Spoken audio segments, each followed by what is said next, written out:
Hi friends, இந்த வீடியோவில் என்ன பார்க்க போகிறோன்னு பார்த்தீங்கன்னா, செவ்வாய்க்கிழமை நேற்று எடுத்த வீடியோ. செவ்வாய்க்கிழமை வந்துட்டு நாங்கள் வடப்புறம் கோயிலுக்கு போயிடலான்னு பிளான் பண்ணியிருந்தோம், நானும் என்னோடய ஃப்ரெண்டும்.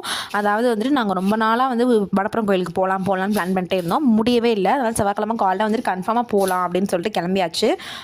நானும் இவளும் எப்படி நாங்கள் ஃப்ரெண்ட்ஸுன்னு பார்த்தீங்கன்னா, சின்ன வயசுலேருந்து, அதாவது 6th 7th படிக்கும் போதுலேருந்து ஃப்ரெண்ட்ஸு. ஒரு 7-8 வருஷத்துக்கு மேலேருந்தே நாங்கள் ஃப்ரெண்ட்ஸு. ஏன்னா கல்யாணம் ஆகி அவளுக்கு ஒரு 2 வருஷம் கழிச்சு தான் கல்யாணம் ஆச்சு. 2 பேரும் ஒரே டைமில் தான் ப்ரெக்னெண்ட்டாக இருந்தோம். என் பையன் பிறந்து 1 மாதம் கழிச்சு தான் அவள் பையன் பிறந்தான். அதனால் ரொம்ப எங்கள் 2 பேருக்குள்ளே ஒரு நல்ல ஒரு கெமிஸ்ட்ரி இருக்கிற மாதிரி இருக்கும். எனக்கு அம்மா இறந்ததுலேருந்து எனக்கு வந்துட்டு ஒரு என்ன சொல்கிறது, எனக்கு ஒரு சப்போர்ட்டாக இவ தான் இருப்பாள். எனக்கு ஒரு பிரச்சனைனா நான் இவகிட்ட சொல்லுவேன், எனக்கு ஒரு சந்தோஷம்னாலும் இவகிட்ட தான் சொல்லுவேன். அவளும் அப்படி தான், அவளுக்கு என்னன்னாலும் அவளும் என்கிட்ட தான் சொல்லுவாள். அந்த மாதிரி எனக்கு அம்மா வீட்டுக்கு போகணுன்னு தோணுச்சுன்னா அவள் வீட்டுக்கு தான் போவேன். கொஞ்சம் நேரம் உட்காந்துருப்போம், 2 பேர் சேர்ந்து தான் எங்கனாலும் போயிட்டு வருவோம். அதே மாதிரி கோயிலுக்கு போகலான்றது வந்துட்டு ரொம்ப நாள் யோசிச்சுக்கிட்டே இருந்தது.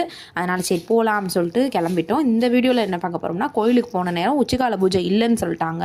ஏன்னா அந்த ஏரியாவில் யாரோ இறந்துட்டாங்களா, அந்த கோயிலில் இருக்கிறவங்க யாருன்னு தெரில, இறந்துட்டாங்களான்னு. அதனால் உச்சிக்கால பூஜை இல்லைன்னு சொல்லிட்டாங்க. சரின்னு சொல்லிட்டு விளக்கேற்றி சாமி கும்பிட்டு கொஞ்ச நேரம் உட்காந்துருந்தோம். அந்த பசங்க விளாண்டுட்டு இருந்தாங்களோ, அவங்கள பார்த்துக்கிட்டே இவங்களுக்கும் ஒரு என்ஜாய் ஆகிடுச்சு. அப்புறம் கொஞ்சம் நேரம் உட்காந்துட்டு கிளம்பி ரிட்டன் வந்து ஜிகர்தண்டா குடிச்சிட்டு நாங்கள் வீட்டுக்கு வந்துடும். அந்த வீடியோ பிடிச்சிச்சுன்னா லைக் பண்ணிட்டு ஷேர் பண்ணுங்கள். தேங்க்யூ.